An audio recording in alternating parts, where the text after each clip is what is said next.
After years of intellectual weeb research, I have discovered that there are 5 definitive categories of shonen protagonists. Category 1, the dumb guys. Category 2, the Stoics. Category 3, the innocents. Category 4, the hotheads. And the 5th and final category is a surprise that will blow your mind, but I'll get to that one later. So stick around and find out which one of your favorite anime protagonists fits into which category. Are they one of the lovable dumb guys, or maybe a heroic stoic? Let's find out. Let's get started with the most popular type of shonen protagonist, the dumb guys, or scientifically known as the free spirits. Most famously in the dumb guy category is Monkey D. Luffy, Son Goku, Gintoki Sakata, a newest member from the hit series Chainsawman, Denji. These characters fit into this category because most obviously they aren't the brightest tools in the light shed. If I was an anime protagonist, I'd fit comfortably in this category. Not just because I'm dumb, but because I'm lovable, I tell myself. And that's what makes the dumb guys the most popular with anime fans. The dumber the protagonist, the more loved they are. Here is a graph I made to better portray this correlation. Simple anime arithmetic equations and stuff like that. These dumb idiots don't just have a nice lack of intelligence going for them. How many times are you gonna call me an idiot today? Some other traits of the dumbs are they are usually naturally talented, athletically gifted, like most dumb in the real world. The dumb guys also tend to generate many of the comedic moments you'll see in their respective anime. This can stem from their general lack of understanding of dire situations, or by doing something so dumb that it might just work. Water, Luffy. Oh no! However, dumb guys do have their cons. Being too dumb can make their scenes frustrating to watch at times, and can make them seem too unrelatable. Many of these dumb guys do overestimate their abilities, which leads to a not so bad situation turning into a very bad situation, coming back to bite them in their dumb ass. Sometimes this is necessary for a story to progress or for character growth, but sometimes it's just dumb guys being dumb. However, these are usually rare occasions. All in all, these dumb idiots are some of the most enjoyable characters to go on a 1,000 episode journey with. These characters are typically voted the most popular characters in all of anime, and for good reason. The next category of shonen protagonists are the Stoics, the complete opposite of the dumb guys. The Stoics are a bit more chill and usually quite intelligent, but still just as brave, therefore coming off as stoic characters. Most famously in this category we have Ichigo Kurosaki, Senku Ishigame, Loid Forger, and Light Yagami. The stoic characters are always cool. They don't make too many mistakes or show their vulnerabilities. But when they do, it just makes them even cooler and leads into some much needed character development. In the stoic category, we also have very intelligent characters like Senku and Light. But that doesn't always mean every stoic is smart. Some can actually still be quite dumb as shit, but if they're cool and confident not showing much emotion, they'll fit in nicely into this category. The Stoics show off a more conventional masculinity. They are the protector, focusing on keeping their loved ones safe, more so than themselves. They also tend to hide their emotions as to not bother other characters. Sounds just like my father. Some negatives about the Stoics. They can come off as a little boring at times. I'll take a potato chip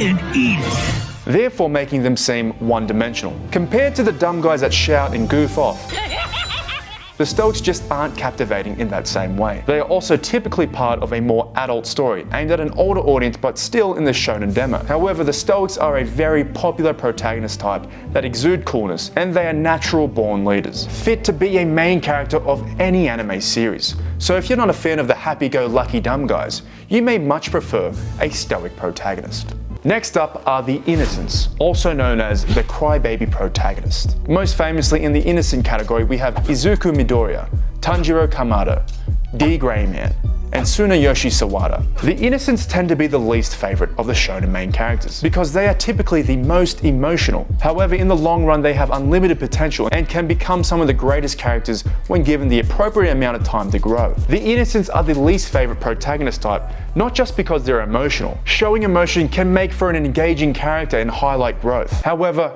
crying a lot can be pretty annoying at times, especially when your anime is targeted at an audience that likes fighting and superpowers and all that cool shit. But it's 2024 and we're breaking down barriers. For example, Suna, the main character of Hitman Reborn, made the early episodes of the anime almost unbearable to watch. But the more time you invest in the anime, the more you see the character grow and you think, nice, it's good to see my crybaby boy making strides. Midoriya of My Hero Academia also can get annoying depending on how much shit we see these characters take until they eventually stand up for themselves.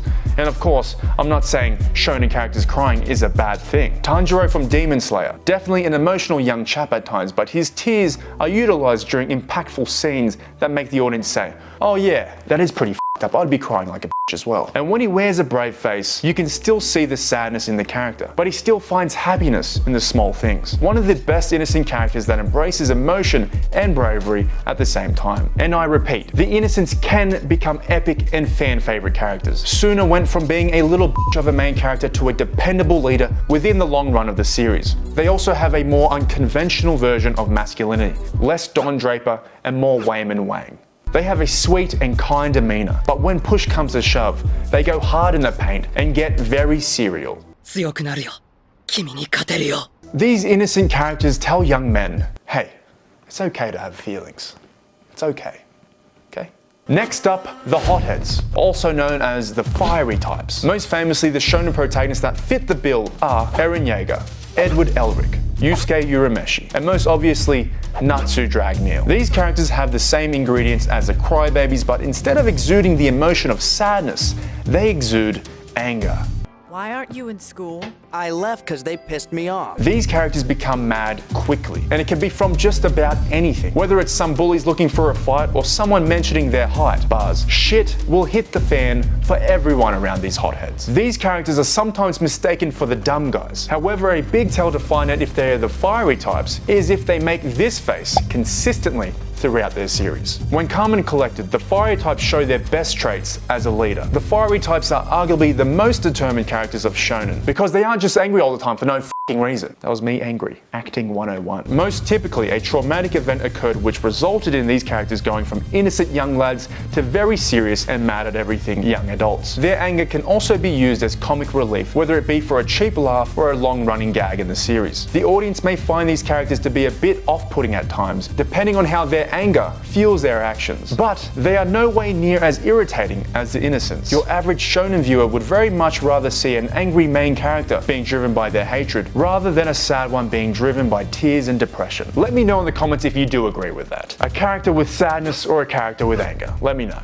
please. This is for research science. The fiery types have a burning desire to accomplish their goals due to a traumatic event which made them who they are. And who they are hot-headed, determined characters that don't take shit from no one. And for these reasons, they are typically seen as the second most popular type of shonen protagonist. And now for the fifth and final category that'll make you go, what the heck? A category I like to dub the Narutos. Yes, the Narutos. Pretty self-explanatory what these shonen MCs are about. The Narutos share many similarities to Naruto, from story to characteristics. Most famously, the characters that fall into the Naruto category are Asta from Black Clover, Yuji Itadori, Shoyo Hinata, and Naruto Uzumaki. You may be wondering, how the heck are these characters so similar to Naruto? Many shonen characters share similarities, because that's just shonen, baby. But what makes the Narutos different from the rest is that they share more than a few similarities, where it's a noticeable homage to the character. Some of the key features that makes a Naruto are having some sort of demon thing inside of your tum-tum, great ambition, of course having a Sasuke as your rival, and starting off their story with a disadvantage that later becomes their strength. The Naruto character is a tried and true formula that people are still enjoying to this day. It's an underdog character and people love an underdog story. However, this is where the downsides also come into play. The oversaturation of Narutos in shonen today may be off-putting to some, speculating whether these new anime are just blatant rip-offs of the character rather than homage, where the similarities are more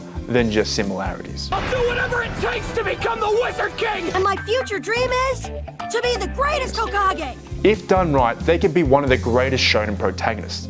But if done poorly, they're seen as a mere off-brand of the real thing. Also, these characters are seen as a hybrid protagonist. They have a few traits picked from every one of these categories, but in the end, they all boil down to a Naruto. So if you're having trouble figuring out which category your favorite shonen protagonist fits in, they're probably a Naruto. Those are the 5 types of shonen protagonists, figured out by simple weeb equations and a lot of time on my hands. Do you agree or disagree with this list? And a final question for the viewers. Who is your favorite anime protagonist and which category do they fit in? Please like and subscribe if you got any entertainment out of this video. And if you want any more informative comedy anime content, please click this video probably here. Or if you want a stupid Pokemon sketch that went viral on TikTok, you can click here as well. That's it.